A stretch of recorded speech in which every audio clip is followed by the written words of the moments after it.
joined the Bledsoe Said So Discord, and they made a post about, hey, in April, we're going to be having a booth at the Azalea Festival in Wilmington, North Carolina. I felt that push, like a little nudge on my shoulder. I heard that voice in my head that really just sounds like my own voice, but it's saying, if you don't take this opportunity, it's going to pass by. And so it just kept eating away at me over the next few days. And I told my husband, I'm like, I think I'm going to be this crazy person. I don't know anyone. I don't have any friends. I'm just going to go. And it was absolutely like one of the most important weekends of my life, because now I've learned, listen to that little voice in your head, because it has guided me time and time again Yes. to a very, very blessed place. I know that you can definitely relate to that too. Yeah, to me, that voice is just like my intuition. It's that thing that's just you feel it like in your bones. Like I need to do this thing, or like you're going to be missing out on possibly the path that you're supposed to be on. But yeah, that's incredible. And for anyone who hasn't seen Kory's like orb footage and stuff like that, she has recorded some of the most incredible things that I've seen anyone post online. Like your video where you have them get like real big and then the orb pop out of there. That blew That my mind when I saw that. It was so crazy.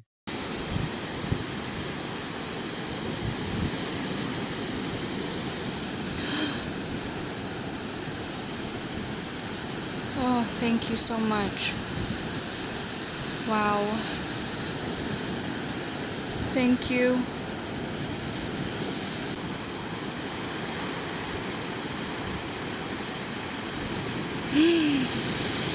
Thank you. Wow. Thank you. Gosh, you just light up the whole sky. Incredible.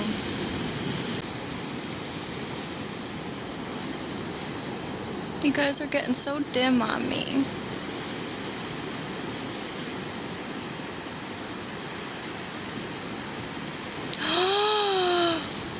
What? Thank you. And there's that little orb you popped out. Wow. Thank you. That is hands down probably my favorite, maybe my second favorite, but that experience was another like pivotal point in this whole thing. So that was in Riverfest in Wilmington, North Carolina, 6 months after I met the Bledsoes. And there's something about those October festivals. I don't know if it's just the energy at that time of year, but the last couple that I've been to, just these amazing, incredible things happen. And so I ended up extending my trip in Wilmington because I was living in Tampa and there was a hurricane coming. So my husband said, just stay in Wilmington. I was like, sweet, an Yeah. extended trip. Yes. So for the day or two after the festival, people are starting to obviously go home. The group is dwindling down, and there was a few of us on the beach.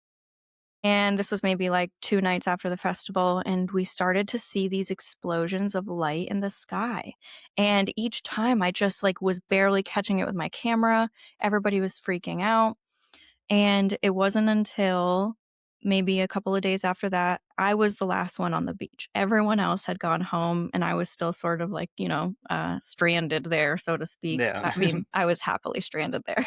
But, and as soon as I got my camera set up, I saw it just like the other nights. These two orbs were just traveling together. I have like an hour of footage of these two orbs going together, but there were these moments where when I communicated with them, they would essentially like explode and light up the whole sky. And like you said, you see a little orb come out.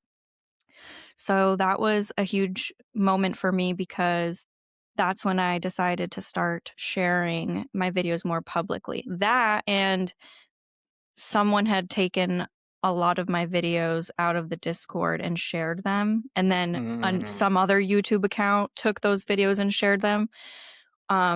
Which like really stressed me out Yeah. because I wasn't ready to put myself out there like that. But what I thought to myself after initially being stressed and, like, irritated, I said, "What's the silver lining here?" People like these videos and think that they're so compelling that they wanna share them. I need to start sharing them, and I need to start putting myself out there. So, that was, like, the first video I ever shared on my Instagram, was me saying, "You guys are getting so dim on me," and then it's just this huge Yeah, it's explosion, so incredible. I don't quite know what to think about that orb in particular because when I had shared that footage, obviously, with the Bledsoes, they talked about, and you can Google this, and again, I don't know a lot about this stuff, but there's like different types of angels or different orders of angels. And there's one that is called, I believe, a throne, and it's also known as like a God's chariot, and it carries other orbs or other Oh, angels inside of it. And again, you can give it a Google because I did, and it'll show you an orb and then a bunch of little orbs with like faces, like an angel oh holding an wow. angel. And there was this one moment, I don't think I ever shared this video. I could though, but these two orbs are flying. This is the same weekend. They're flying very close together. And I said out loud, like, I believe you to be a throne or a God's chariot. Is that true? And then they both illuminated and then they got dim again. And when you just put yourself out there and you open up, like, I don't know how people could be afraid of this. They obviously care about us and they love us and they want this connection. And they've never hurt me. They've never done anything bad to me. It's been nothing but bringing me closer to God. And when people say negative things about this phenomenon, it hurts my heart, Yeah. because if this was the work of something dark, why would it be bringing me so close to God in these moments? I know that you feel the same way about that.